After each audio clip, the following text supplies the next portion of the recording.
Okay, so where did we leave off last time? We proved Schwarz's lemma. Schwarz's lemma. If f is a function from the disk, well, in principle to the complex plane, but its image is all less than 1 and it's holomorphic, not necessarily bijective,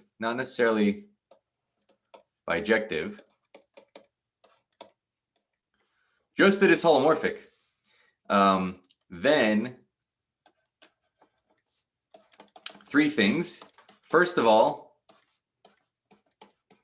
it never gets, so for all, oh, and one more thing. What's the one more thing?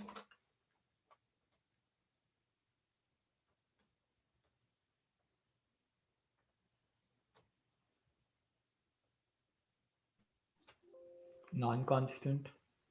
Non-constant. f of 0 is 0. Oh, F of 0 is 0. Yeah, non-constant, we'll see where that's used. F of 0 is 0. I guess if it's constant, then it's the constant 0. And then everything that I'm saying is, yeah, I guess I don't want, I mean, yes, non-constant.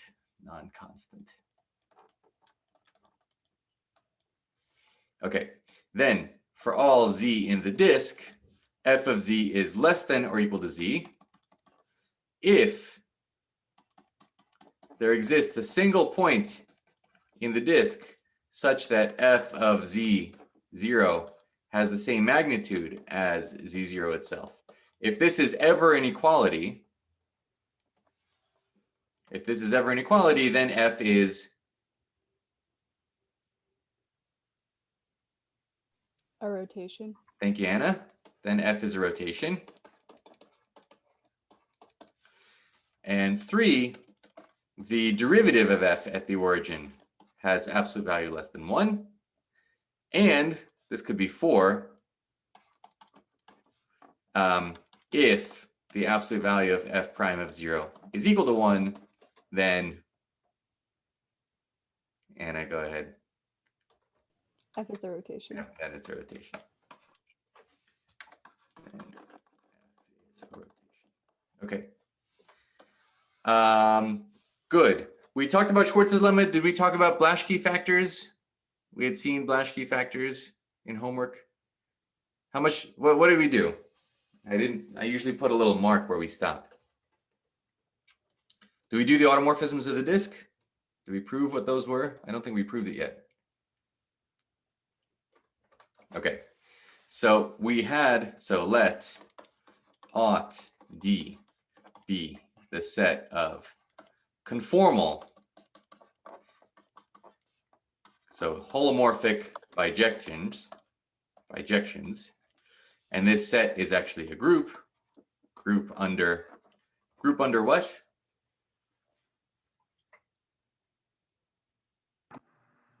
Composition. Yep, composition. The identity map is holomorphic and bijective and sends the disk to the disk. If it's bijective, so it's holomorphic, why is its inverse holomorphic? Because we proved it. Because it's injective, and if it's injective, then it's injective locally, and if it's injective locally, then the derivative never vanishes. If the derivative never vanishes, the derivative of the inverse is 1 over the derivative of the original. If G is F inverse, then G prime is 1 over F prime at G. Just a chain rule, right? Do I need to remind you how we did this? If G composed with F is equal to the identity, then G prime of F of Z times F of Z is equal to 1. And so the derivative, F prime of Z, of course, the derivative is 1 over, and F of Z is, let's say, W, then this is G of, so if this is W, then this is G of W. Anyway, all right, that was just an aside. that's the automorphism group. And now we have our big theorem about what the automorphism group is.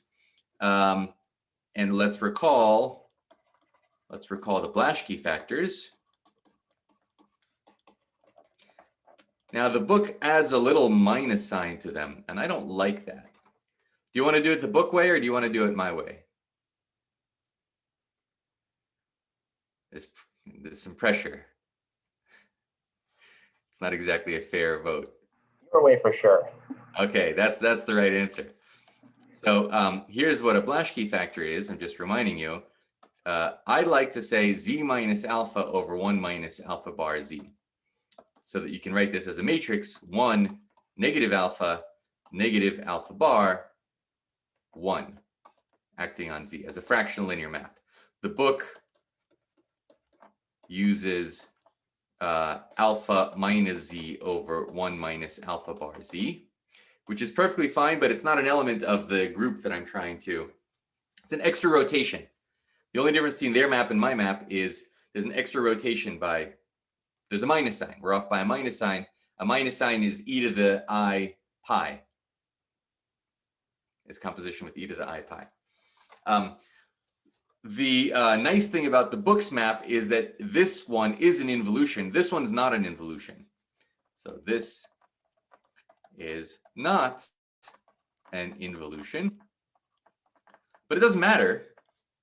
It's still very easy to see what happens to what the inverse is. So what is F inverse or psi inverse? Can someone tell me?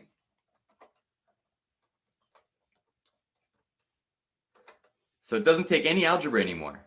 It would take algebra if you wanted to solve this for, if this equals W and now you have to solve for Z. Oh gosh, there's a bunch of algebra you have to do. No, it's a fractional linear map. We can read it off from the fractional linear representation. What do you do to the diagonal elements? Anna? You switch them. You switch the diagonals, but they're the same. What do you do with the off diagonals?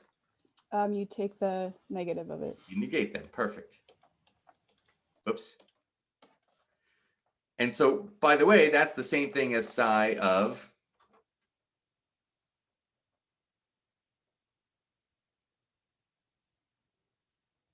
minus c? Minus alpha. Exactly. Okay, so the inverse, so this isn't an involution, I guess, unless alpha is 0. No, it's never equal to its own minus. Professor, Yes. is there a good way to remember how the inverse works? Yes. If you have a matrix ABCD, the inverse up to, this is in PGL2. So up to determinant, which I don't care about, as long as determinant's not 0, I need to rescale properly. But it's it's dA and then negative B, negative C. I was thinking more of a mnemonic to remember that it's like this rather than something the other way or something. You want a song? You Sure. take the diagonals and you flip them. Okay, I don't know. Somebody will write a song for us, please. I don't know any songs even for like negative b plus or minus square root of b squared minus 4ac. Does anybody? There's songs for that, right? Did you guys learn? Ishan? I didn't, but I've heard them. Okay, I've heard of people singing songs, and I don't know. I never learned them. A mnemonic. You'll do this 10 times and you'll never forget it. I promise. I mean, the reason that this is the inverse is also very easy to see. If it's not, I mean, you just multiply d a negative b negative c either on the right or on the left by a b c d, and the effect that it has, look at the off diagonal terms. Look at this term and this term. I have an a times negative c plus an a times c. And how about this term? I have a b times d and a negative b times d. So whatever goes in the middle, well, it's AD minus BC, in fact, AD minus BC. And how about here? Negative CB times plus AD. So again, it's the determinant. So, so it's pretty easy to imagine what you need to multiply ABCD by to kill off these diagonal terms. And it's this. I don't know. I think I found a some way to remember it. Okay, what is it? To remember that it's not a transpose. It is not what a transpose does. Like a transpose would switch the diagonal elements. Okay, And but not a then you also transpose have to would switch negate the the. off diagonals. Sure, but like I know that I have to do those two things. I just don't know which ones I have to do them to. I see. Okay. Right. All right. I trust you guys are very smart. You'll figure out a way to remember how to do this, or you just rederive it from scratch every time. That's perfectly fine too. You derive it from scratch 3 times and it'll be there forever. All right. So so these are the Blaschke factors, at least my version of them, and then our theorem, which I'm not happy with this. Well, okay, let me state the theorem. The automorphism group of the disk is geometrically. So by the way, this is only an automorphism of the disk. This is automorphism of the disk. This is an automorphism if and only if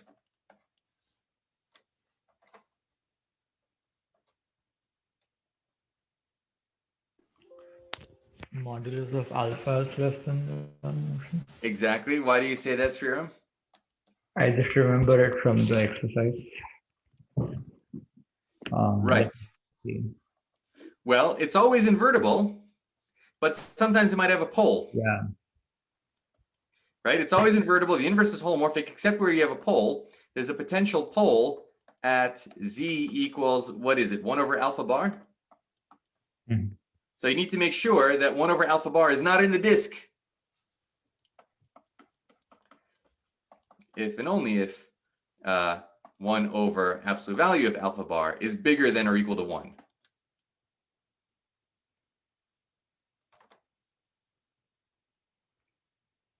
That's, sorry, it has a pole, you know what I mean. I'm trying to make sure that that we don't have a pole in the interior of the disk, which means I want 1 over alpha to be strictly greater than 1, in which case I want alpha to be strictly less than 1. Okay? Yeah. All right. So the automorphisms, so in other words, the set of Blaschke factors is themselves the disk.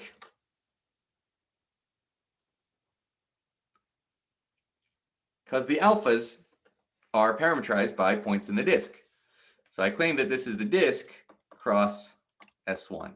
In other words, i.e., let's make this very, if you have very precise, any automorphism of the disk is a Blaschke factor times e to the 2 pi I theta, or just e to the I theta. So it implies there exists alpha in the disk, theta in R mod 2 pi z, so that this holds. Okay? Let's prove this theorem. Does this make sense, Ishan? So is there what's the group structure on the Well, so there is a group structure, and we'll explain the group structure in a second. At first, I just want to see this kind of geometrically. But there is a group structure, and we're getting to that. Okay. Okay, so let's prove this. So, okay, we have, so we're given f, which is an automorphism of the disk. So it has an inverse. Let alpha be the inverse of f at 0.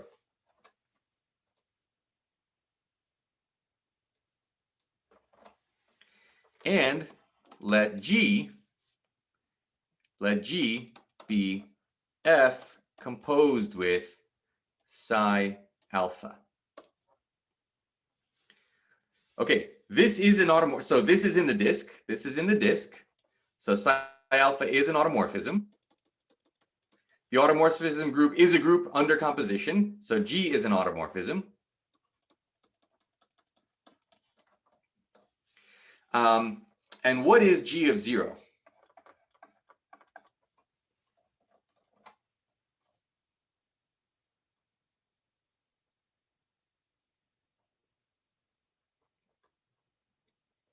Well, it's f of psi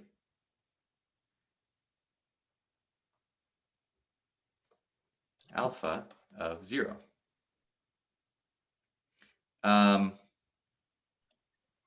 Is it Yeah, I alpha? guess I want psi minus alpha.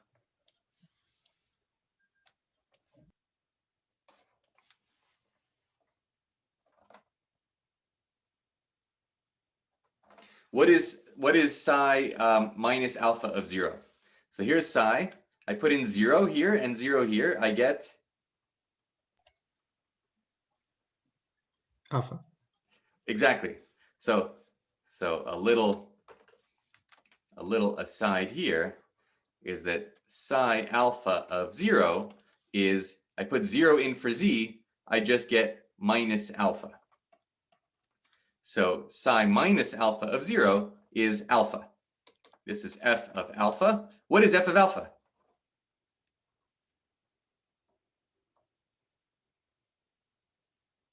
Zero. Because alpha is f inverse of 0. So that means f takes alpha to 0. G is a holomorphic map from the disk to the disk, which sends 0 to 0.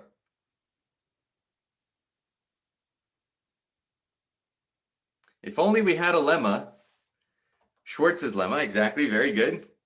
That implies for all z in the disk, g of z is at most z. Right?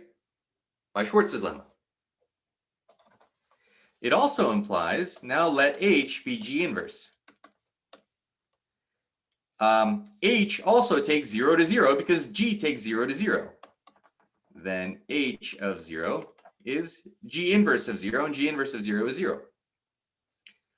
Which implies for all W in the disk, H of W is an upper bound, is upper bounded by W.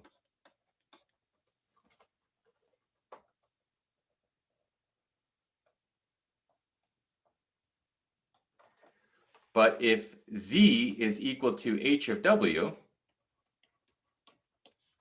then H of W is actually Z, and W is G of Z.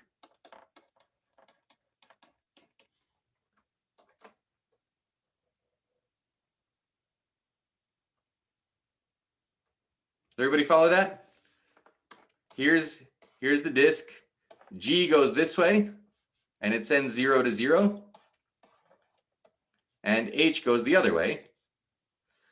But we have this bound, because G of 0 is 0, Schwarz's lemma, so this is Schwarz's lemma says every point in the disk doesn't go farther than its absolute value. But the inverse function also sends 0 to 0, and Schwarz's lemma says it also doesn't grow in absolute value. So what?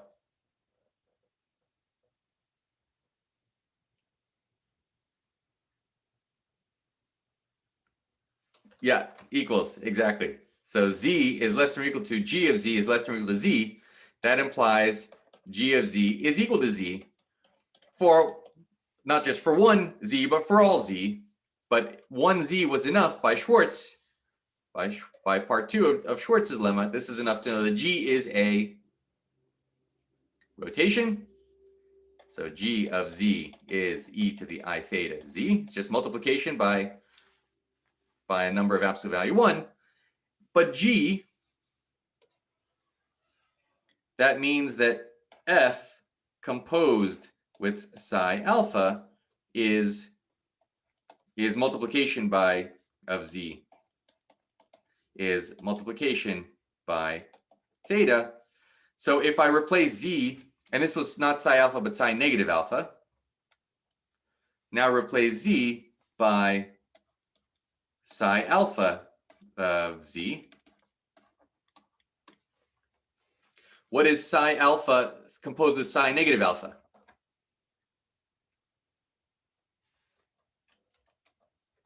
You remember what the inverse of psi alpha is?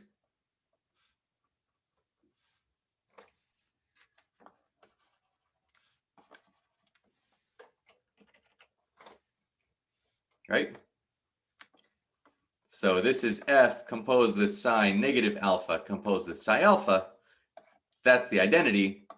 F is e to the I theta of psi alpha of Z. So every automorphism of the disk is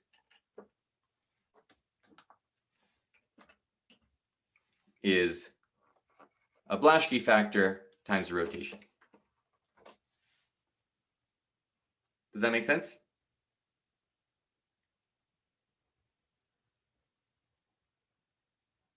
Cool. Okay. Question, Ishan, or unrelated? Question? No? No. Okay. Now let's see this in a more sophisticated way. So my next claim, or a better claim, is that in fact we can see the automorphisms of the disk as SU11, or really PSU11. So let's figure out what that means. Okay, do you guys, so this is really the group structure. The group structure is the structure of SU11, PSU11. So what is SU11? What is SONM or SUNM? So we're going to meet some interesting Lie groups. Does anybody know what these are? How they're defined? How to describe them? And take the Minkowski metric with like n positive and n negative signs and look at the matrices which preserve the norm or something like that. That's exactly right. Matrices that preserve the inner product. So there's a bilinear. Let's see. Let's talk about quadratic forms for a second. Quadratic forms. And it depends on if we're talking about over R or over C. Let's talk about over R for a second. So Q, what does it mean to be a quadratic form? Q takes, a quadratic form on some vector space. I mean, it's some function from a vector space, let's say a real vector space to the reals. What does it mean to be quadratic form? If you take a scalar multiple.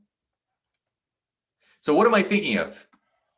What's a quadratic form? I'm thinking of like Q of X equals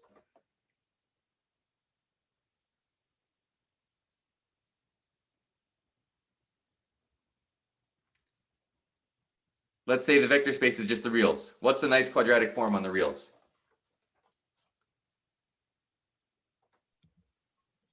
Inner product, maybe? Right, just x squared. X squared. So Q is supposed to be a homogeneous polynomial. So Q is a homogeneous, maybe that's the easiest way to say it, homogeneous polynomial with every monomial having degree 2, of degree 2. Okay, so this is a homogeneous polynomial of degree 2. Another one, another quadratic form, maybe now in 2 variables, is x squared plus y squared. Another one in 2 variables is x squared minus y squared. Okay, and the question is, so there's a way of, right, so I was about to say Q of a constant, if this is a scalar, of a vector, x is a vector in our vector space. What does it do to scalars? It's homogeneous degree 2.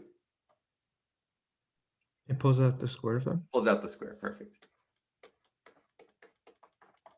Okay, and you can attach to quadratic forms bilinear forms. What's the bilinear form? So now I need a function, let's call it B, which takes V cross V to R. So what's the pairing?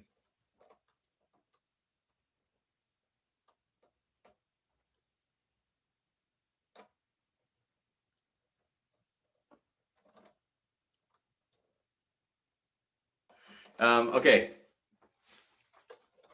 I guess it depends on, this is linear algebra, but not everyone uses these words when they teach linear algebra. Maybe you saw like row vectors and column vectors. I never saw row vectors and column vectors until I taught linear algebra for engineers or something.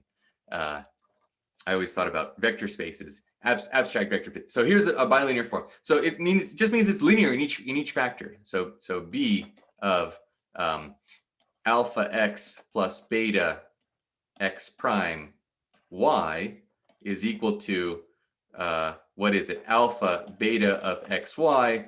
Oh God, I said beta and beta. That's a B. This is a big B. This is a big B. Plus beta times big B of x prime y. And same on the other factor. And same for y. Okay, so that's a bilinear form. How do you get from bilinear forms to quadratic forms? What's the connection? I can make q of x, given a bilinear form, what should I do to get a quadratic form?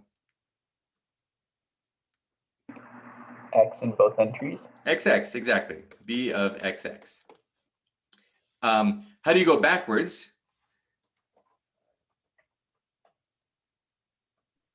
Do q of x minus y and expand.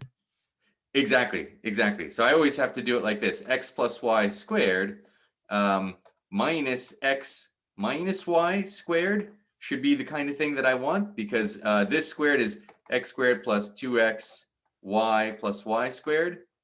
And then I'm subtracting x squared minus 2xy plus y squared. And so the diagonal terms cancel off. And I get 4xy, is that right? And so as long as you're not in characteristic 2, there's no problem in saying b of xy, by definition, given a quadratic form, is 1/4 of q of x plus y. It's a vector space, you can add things, minus q of x minus y. What about in characteristic 2? Are they just Then you have problems. Then maybe you explicitly define a bilinear form. There's never a problem going from a bilinear form to a quadratic form. The reverse, you have to be able to invert for.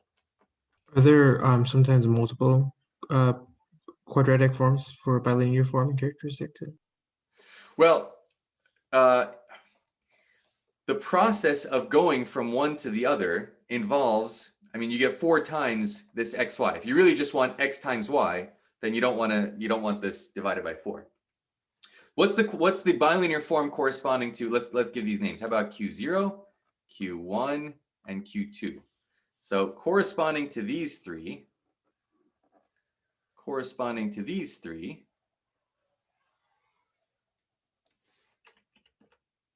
what is the bilinear form b0 of xy?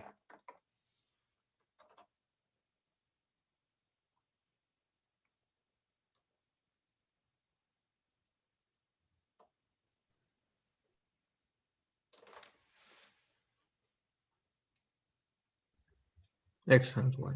X times y. Because q is just x squared. This was when q was x squared. And we did this calculation so that we would get x times y. Okay, so but it's linear in x and it's linear in y, and we've separated the variables, and b of xx is q. Does everybody see that? This is some fun, like linear algebra, hopefully fun.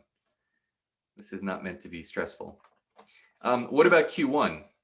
So q1, now I need 2 variables. Let's say xy, comma, x prime, y prime. b1 rather. I want to turn q1 into a bilinear form. What's the bilinear form? Xy minus x prime, y prime. It's basically what you guess. said, but I name my variables the other way. X prime minus y prime. Oh, okay. I mean, it depends on what this. So I meant for this to be, the vector space is R2, and I'm writing the elements of R2 as x comma y. So I have two elements of R2, and it takes the first coordinates of each and multiplies them, and the second coordinates of each and multiplies them. And if x prime is equal to x and y prime is equal to y, then you get x squared minus y squared. Does that make sense? And of course, okay, B2 is the same thing, except with a plus sign instead of a minus sign. Does that make sense? Does anyone know the classification of oh, there's one more way of thinking about both of these things. Both of these things are, so the connection to bilinear forms and quadratic forms also is the same thing as the connection to symmetric matrices. Symmetric matrices.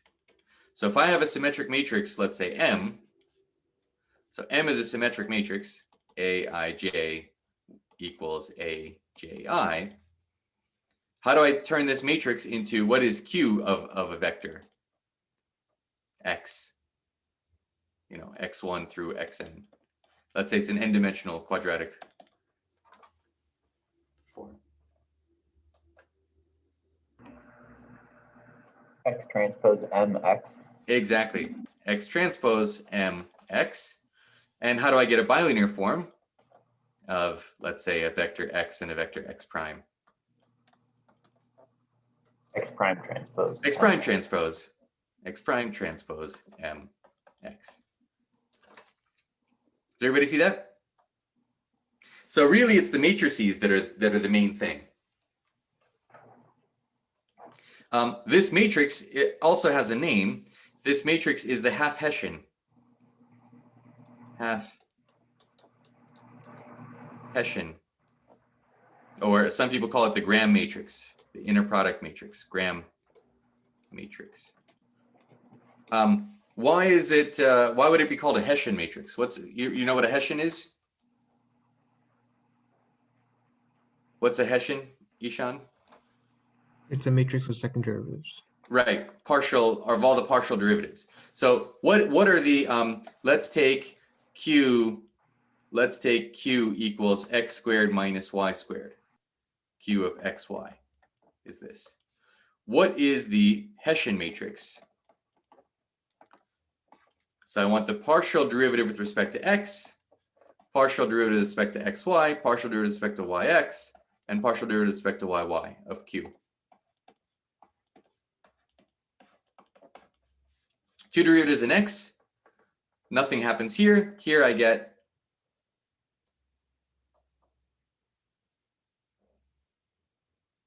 Is it 2, 0, 0, -2? exactly 2, 0, 0, -2. Does everybody see that? Because it's quadratic, because the Q is a quadratic form, it's homogeneous. It's a homogeneous polynomial of degree 2, which means two derivatives necessarily get you constants. And the question is, what constants are they? And so what's the half Hessian?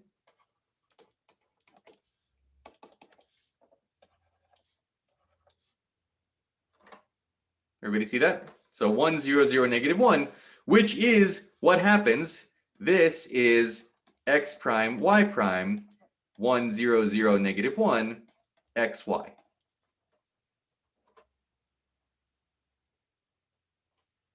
Hopefully you can see that. X prime, y prime times this matrix is x prime negative y prime, and then it's a dot product of x prime negative y prime with xy, which is x prime minus y prime. Did everybody see that? Okay, and what do you know about symmetric matrices over the reals? So over R, symmetric matrices are classified. Any symmetric matrix M is similar to, are symmetric matrices always diagonalizable? Yes. And what could you conjugate the diagonals to?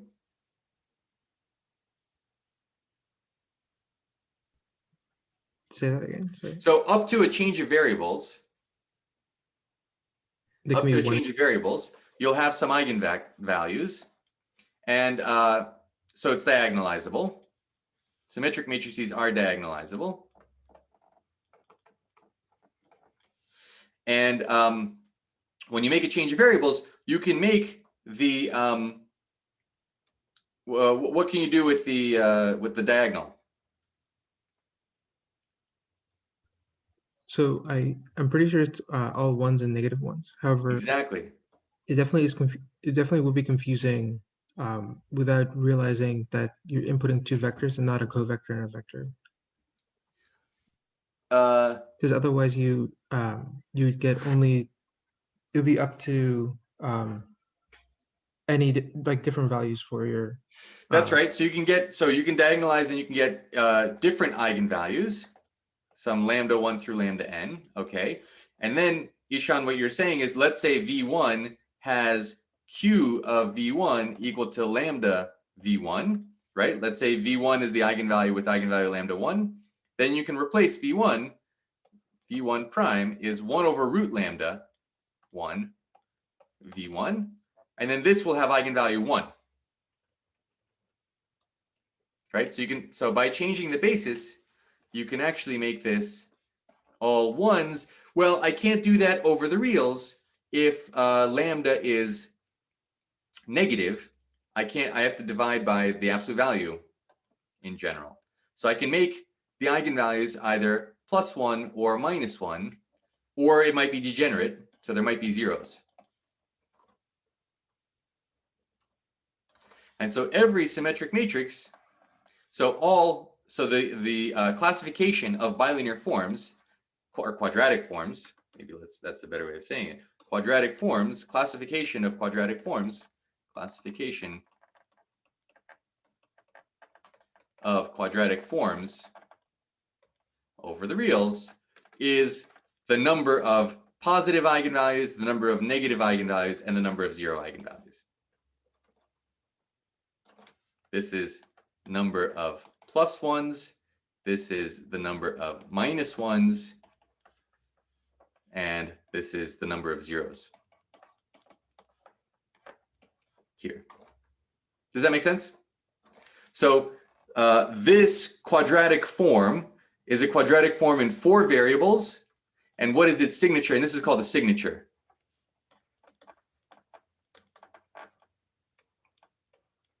So what's the signature of this form?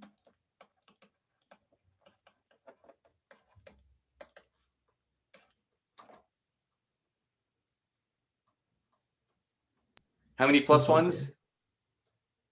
Other than Ishan? Yeah, Anna, 2. How many minus ones? 1. And how many zeros? 1.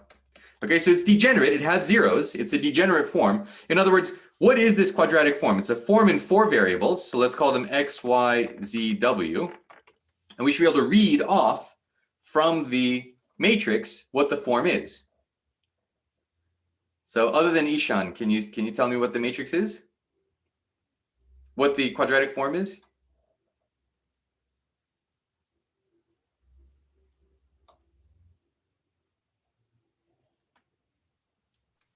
Hannah, was that? No, that's you're reaching for a glass of water.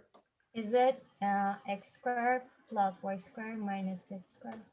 X squared with the 1 plus y squared with the 1 minus z squared, and then no w's. Exactly. Exactly. Who said that? Brichin? Yeah. Hi. That's exactly right. Okay, so this is signature 211. We sometimes drop how many zeros there are. This is really a form of signature 21. Okay, does that make sense? What about over the complexes? So that's the story. So that's what these groups, SONM. Well, I haven't told you what the automorphism groups are yet. But NM means a quadratic form with n plus signs. This is n plus signs and m minus signs, if diagonalized. So far, so good? Okay, and we're going to get to the unitary. These are the orthogonal groups, and these are the unitary groups, and these are the special orthogonal and special unitary. So what about over C? What's the story over C? So what do the matrices look like? Aij is equal to Aji over the complexes if you have some complex form. Ishan, anyone other than Ishan has seen something about this story? So these are called not orthogonal. So these symmetric matrices, these quadratic forms, how should I put this? Instead of symmetric, what's the term that you use for complex matrices? Sorry, Hannah? Say it one more time. Oh no, I don't know. I see you are unmuted. Oh, there we go. Wait, Yeah, can you I hear hear me? you. Oh, okay. Hermitian? Hermitian, thank you. Hermitian matrix. So instead of just being a symmetric matrix, a Hermitian matrix, what did Hermite want? Matrices that are self-adjoint. Self-adjoint, and that's right. And the adjoint of a matrix is Conjugate transpose. Conjugate transpose. So conjugate transpose. So M should be equal to its adjoint, and its adjoint is you take the conjugate transpose. Okay, so the off-diagonal entries differ by, they're not the same. They're equal to their bars. They're complex conjugates. And what can you do with these? Are these diagonalizable?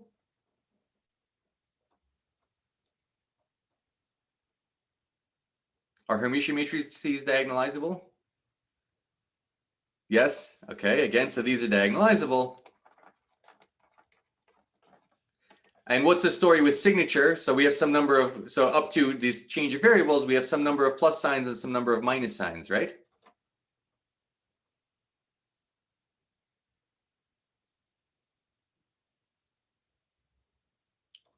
And signature, and the signature will be some number of plus signs and some number of minus signs. So plus ones, minus ones, and it might be degenerate. Can we make them all ones? We can make them all ones because the reason we couldn't make them all ones is we couldn't divide by 1 over, by the way, the eigenvalues are real, diagonalizable and real eigenvalues,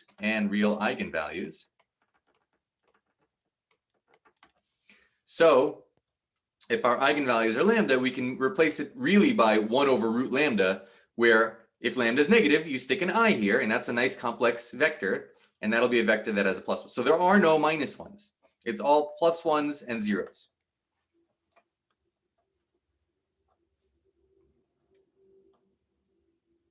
Okay, so for example, so how do you make a quadratic form out of this? Or now it's still called a quadratic form, but it's a complex quadratic form. So a sesquilinear form.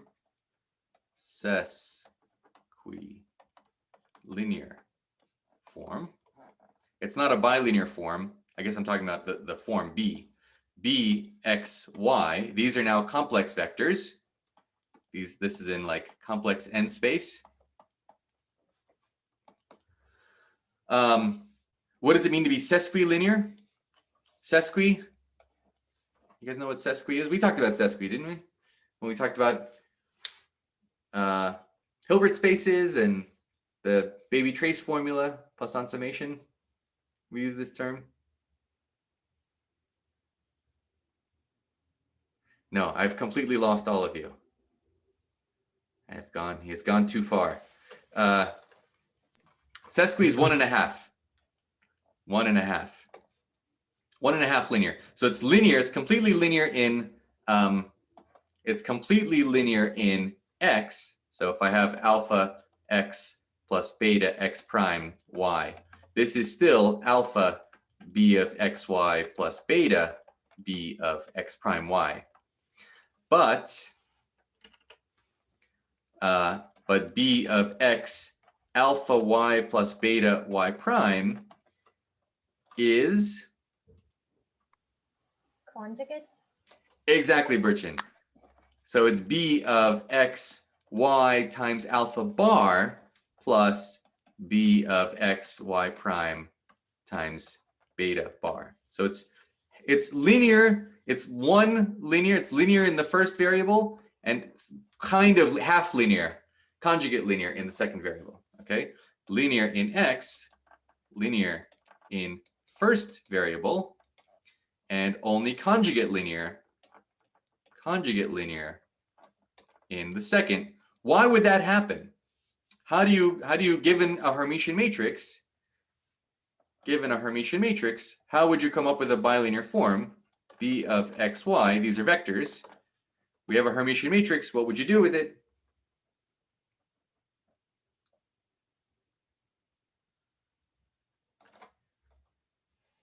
You remember what we did before?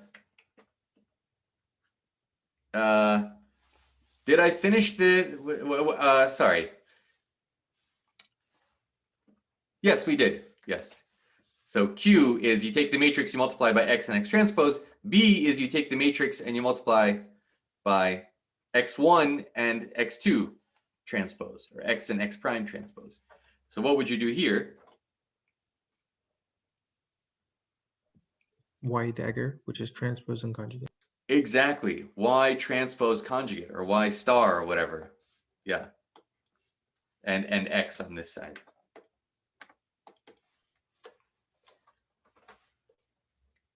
Okay, so this is your bilinear form. It's linear in this variable. It's conjugate linear in this variable because we conjugated y. Otherwise, it's linear. And you get a Hermitian form. Quadratic form. I'll still call it Q. Q of x is B of xx as before. Okay, does that make sense?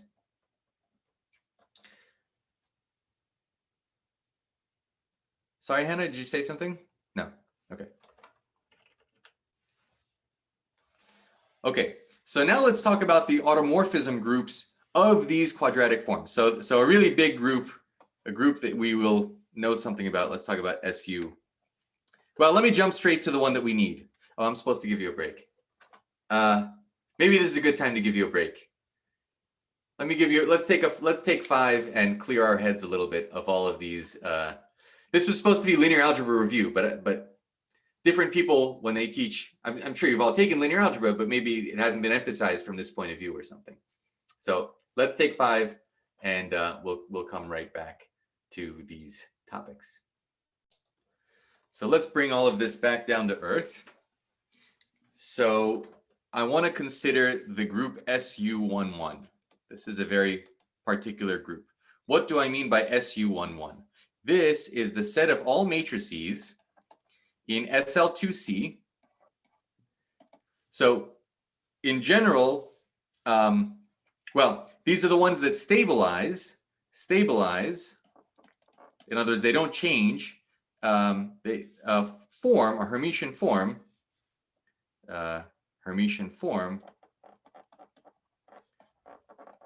Of signature. Now I just told you the signature is invariant.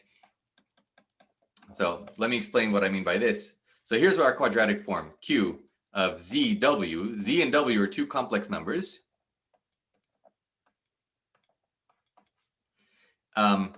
Is norm Z squared minus norm W squared. So this is the signature 1-1 Hermitian form I'm interested in stabilizing. So we can write this as ZW, Z bar, W bar, and what matrix? What's the matrix of this form?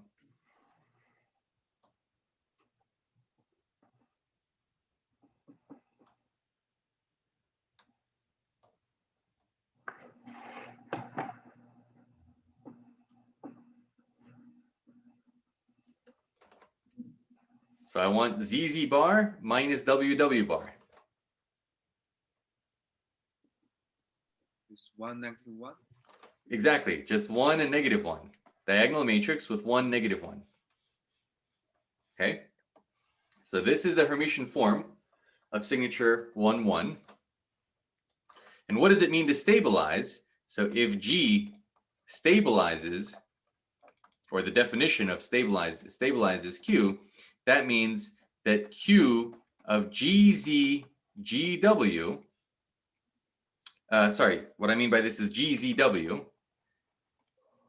Let's write it like this. G acting on the pair ZW, right? ZW is really a column vector. G of ZW is equal to Q of ZW for all ZW in C2. So in other words, G doesn't change Q. So this is sometimes called the automorphism group of Q, the thing that doesn't change Q. This is the automorphism group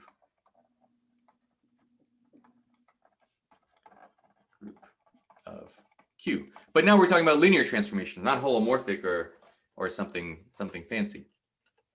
So what does this mean? Let's open up this equation. What does this equation mean? This means Q is 1, 0, 0, negative 1. So that means that Z on this side, we have Z bar, W bar, Q. This matrix, 1, 0, 0, negative 1, ZW. For every ZW, this is supposed to equal G ZW. So G, here's my matrix, and I replace ZW by G of ZW. This is just a 2 by 2 matrix, right? Acting on a, so there's G, ZW, and this thing, conjugate transpose. And when you conjugate transpose, you get the conjugate transpose in the opposite order. Does that make sense?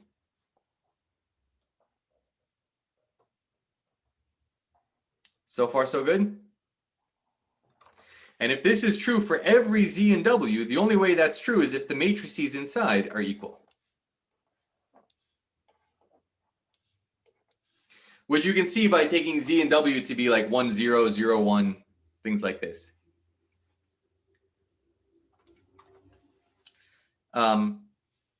So what does it mean for the matrices inside themselves to be equal? Let's say, so let's write G as A, B, C, D. Then A bar, C bar, B bar, D bar, which is G bar transpose, 1, 0, 0, negative 1, times A, B, C, D is equal to 1, 0, 0, negative 1 from this side. So let's solve. Okay. What is the product of these two matrices? I get an A bar and a negative C bar and a B bar and a negative D bar times A, B, C, D. I hope someone's checking this. So I get an absolute value of A squared minus absolute value of C squared. And then I get an A bar B minus C bar D, A bar B minus C bar D. And then I get a B bar A minus CD bar, B bar A minus CD bar, and then B squared minus D squared.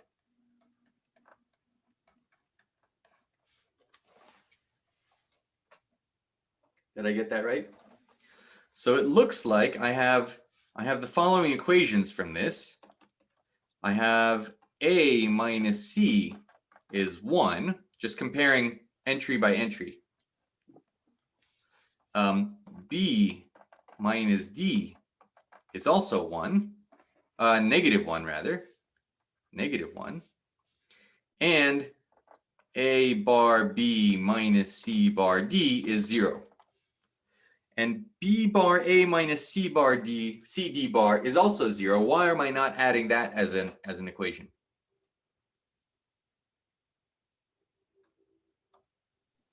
It's redundant. It's redundant because? It's just the transpose of the previous equation. Yeah, it's just the conjugate of Conjugate. Yep, exactly. Okay. Gosh, let's think about this. A and C are complex numbers whose squares differ to make 1. There's a variety of ways of thinking about these. Let's look at this equation. Let's look at this equation. What does this tell us? It tells us that A bar B is equal to C bar D. Is that right? And the absolute value of A, so if we take absolute values, what should we do? Should we multiply this by A? Let's multiply this by A. Multiply both sides by A. And remember, this matrix was in SL2C. So AD minus BC, the determinant, AD minus BC is 1. Okay? You with me so far? So dA, what do we know about dA? So this is norm A squared B. And this is C bar times dA. dA is 1 plus BC. So I get a C bar plus BC squared.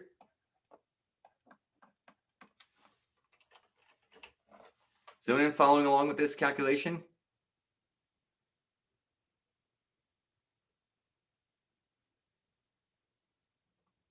Good. Let me bring the BC to the other side. So it looks like I have a B times A bar squared minus B minus C squared is equal to C bar.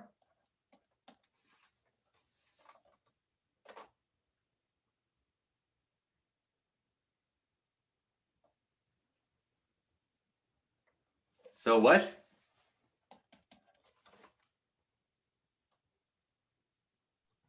C bar over B equals 1. Yeah, or B equals C bar.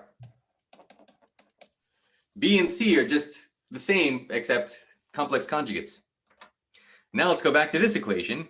I have A bar B is equal to C bar D, but B is C bar.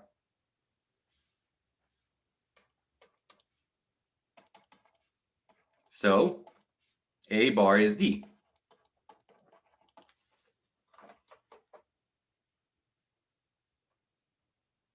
So G, in fact, was not A, B, C, D. It was A, B, C is B bar, and D is A bar.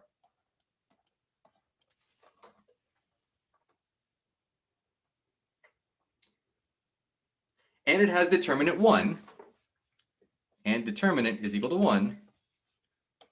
And determinant of G is equal to 1.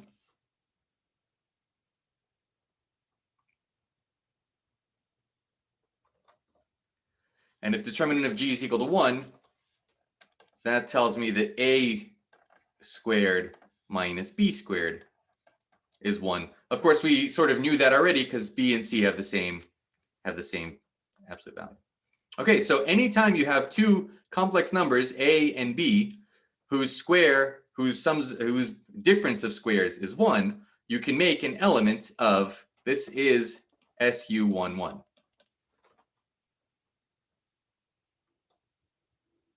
Okay? Ishan, question? No. So what is G? So now let's see what does G do to a point Z. Now I want to think about the fractional linear action again. This takes, let's say G is A, B, B bar, A bar, acting on Z.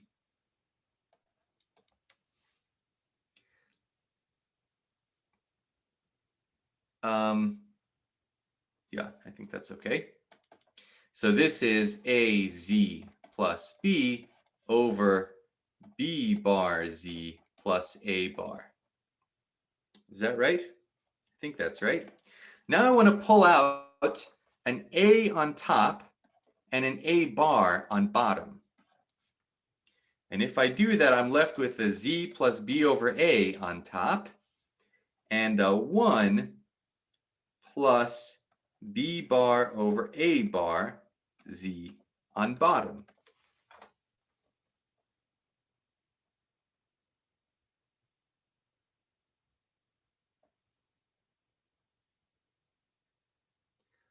And is this starting to look like something?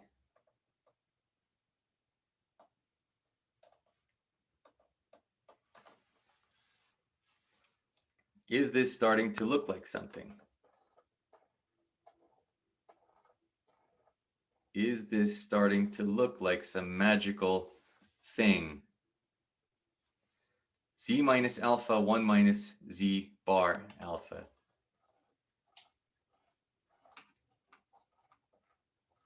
Remember the Blaschke factors? Z alpha. Psi alpha of Z was Z minus alpha over 1 minus alpha bar Z. And the entire automorphism group of the disk was Blaschke factors times something of absolute value 1. What is this? A over A bar It's a rotation. is a rotation, is something of absolute value 1. What is this? It's a Blaschke factor with, instead of minus alpha, I have plus BA, so it's at negative B over A.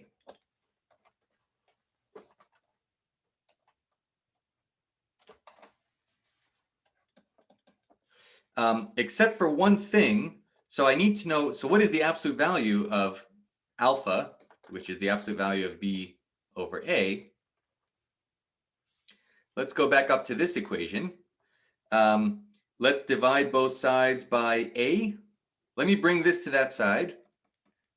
So I get a 1 plus absolute value of B squared is equal to absolute value of A squared. Let's divide both sides by B squared.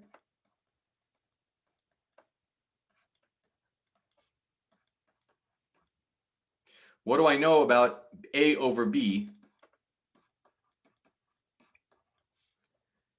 Well, it's 1 plus something absolute value squared. So this is at least 1. So B over A is less than 1.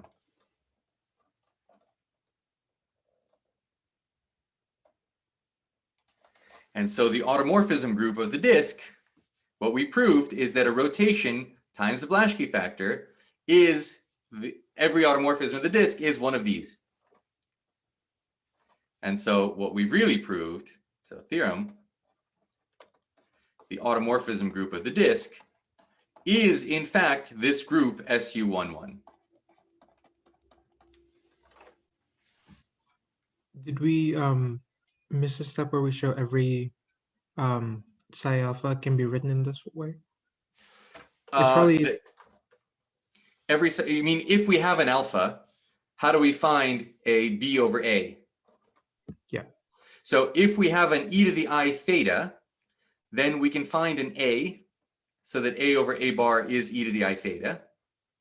And then once we have an A, alpha is determined by being, so if we have an alpha and we have an A, that gives us a B. I mean, any two of them gives you the third by these formulas.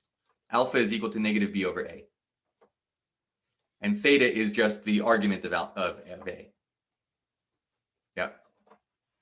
But there's one thing, this is almost correct. There's one thing that's not quite right about this. P. up the scaling. I didn't hear what Nick said. What Ishan said was right. P. As in PSU1. P, yes, P, yes, exactly, P. Why P?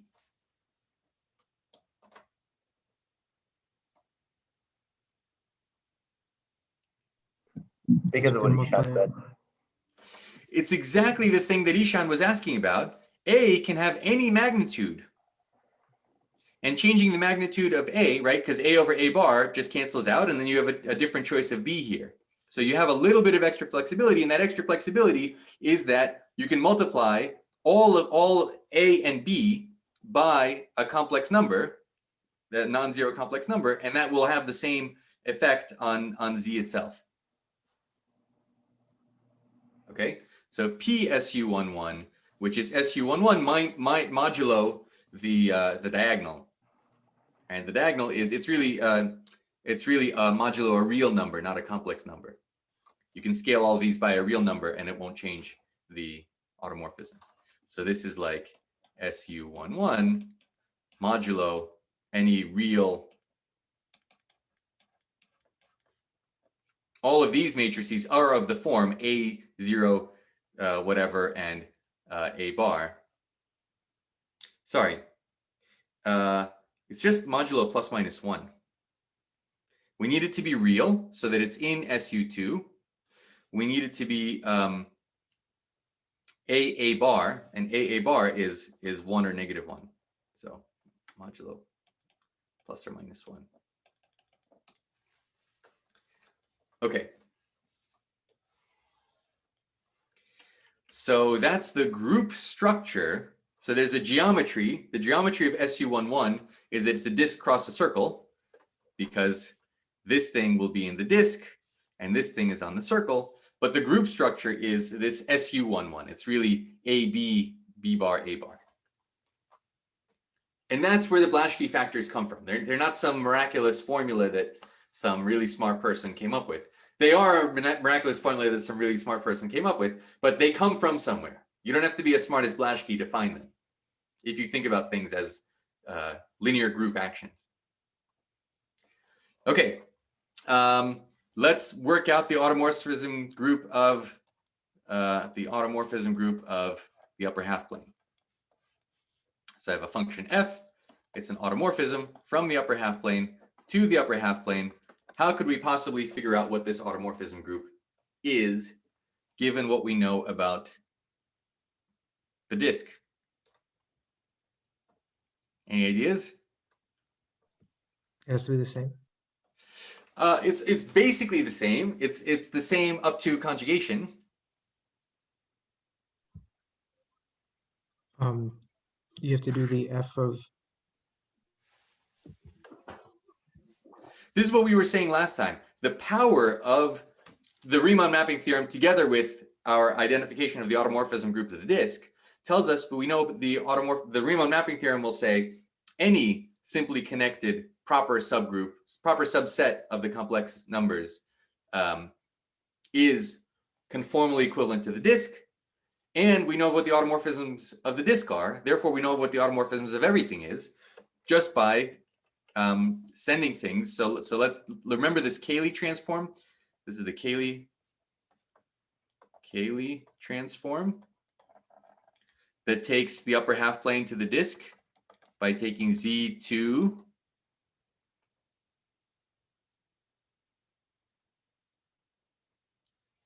other than Ishan. How do you send the upper half plane to the disk? You want something that's closer to I than it is to minus I.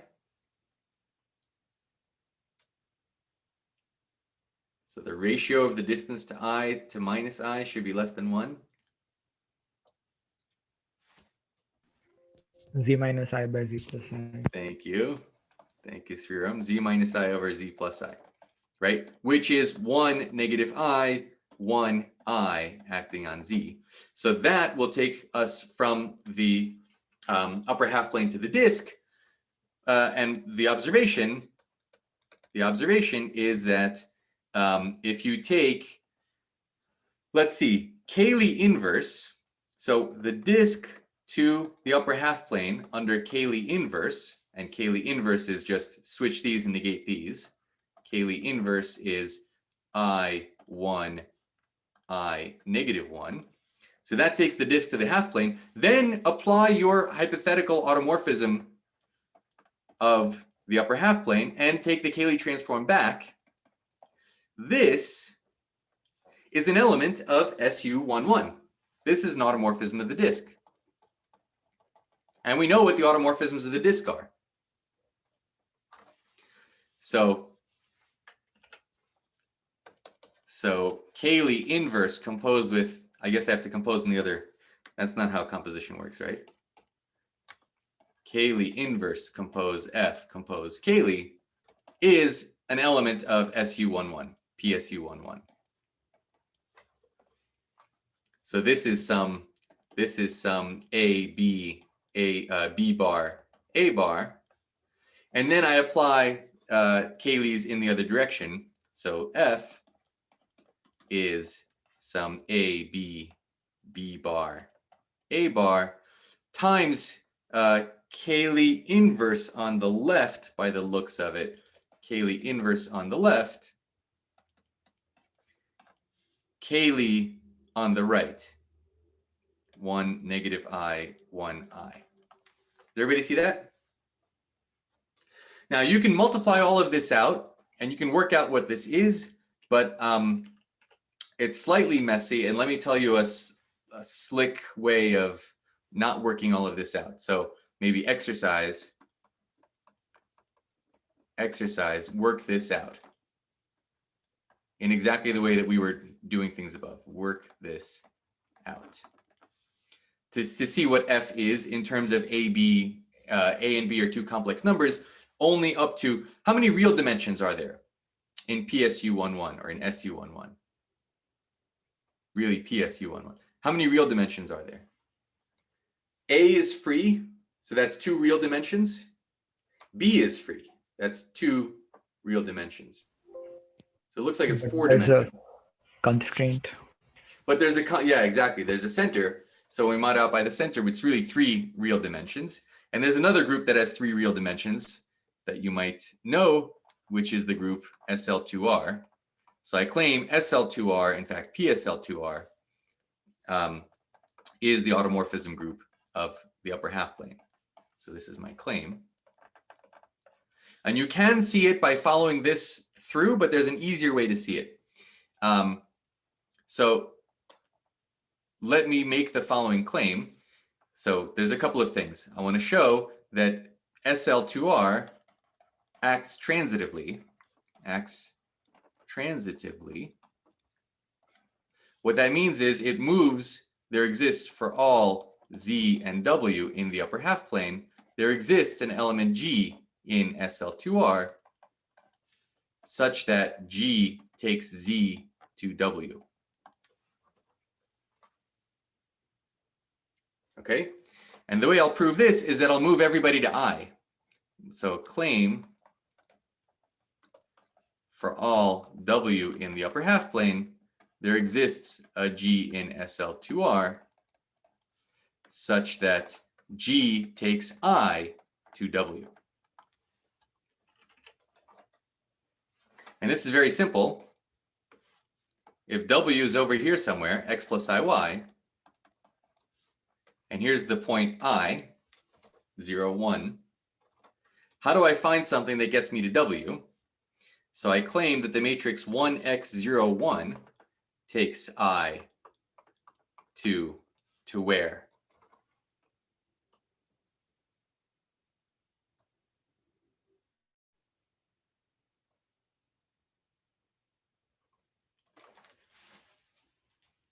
Have I lost all of you? Yes. Okay. Ishan, take me back to where I lost you. I'm trying not to go over, but of course I'm going over. Ishan, where did I lose you? I'm trying to figure out. Okay. So all I want to say is that SL2R does act transitively, that it moves any 2 points, any point to any other point. First, let's move I to any point. That's my claim. So what does 1x01, that's a nice matrix in SL2R. What does that do to I, or do to any matrix, to any element? Just fractional linear transform? It translates it by x.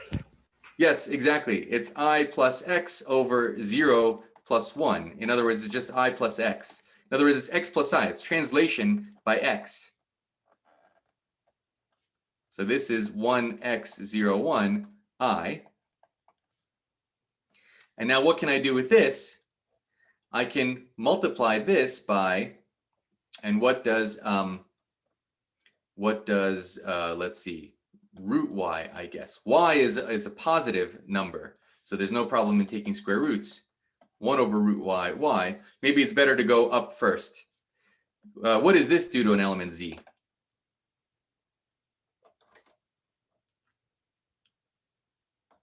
Z is a complex number, not to be confused. Z is not x plus IY. Y is a fixed, Y is coming from W. This is definitely an element of SL2R.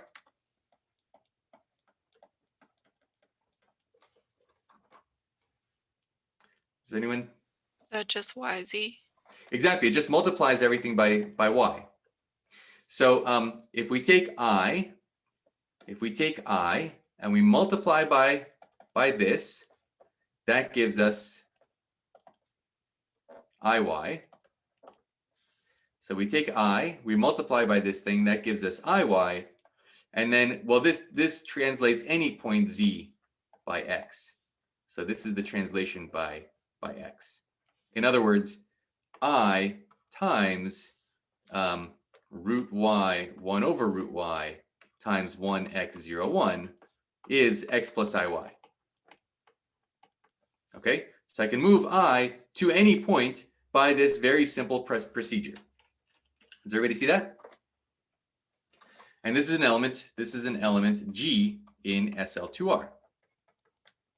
And again, really PSL2R. Okay, I can move any point to I, which means I can move I to any point, so I can move any point to I, which means I can move any 2 points to each other by going through I. And that's the transitivity. X transitive. You want to move Z to W, you move Z to I by the inverse of this thing, and then move I to W by this kind of thing. Okay, and now let's see an easy way to classify the automorphisms of the upper half plane. If F is an automorphism of the upper half plane, we're almost done. Let's call it alpha be F inverse of I. So it takes I to some point. F takes, F inverse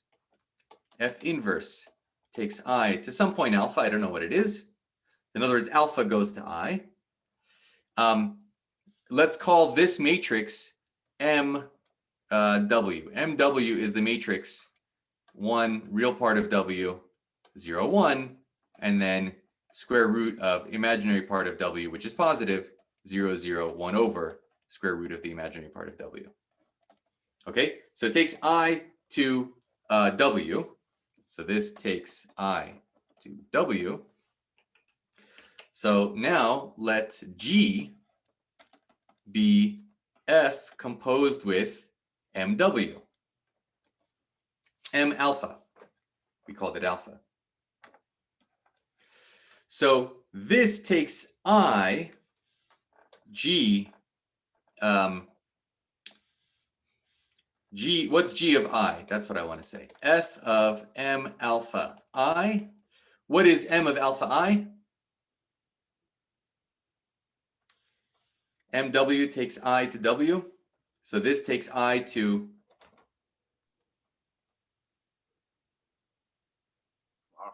alpha. And F of alpha, alpha is the thing that F takes alpha to I. And so G is an automorphism of the upper half plane that takes I to I. And so now if I combine G with the Cayley transform, so G combined with the Cayley transform is not only an automorphism of the disk, it's an automorphism of the disk that sends 0, because what happens to I under the Cayley transform? Z minus I over Z plus I takes I to, well, it's obvious on top, it takes I to 0. So this thing, let's call this H, then H is an automorphism of the disk, and H of 0 is 0, which means H is rotation. H of W is e to the I theta times W.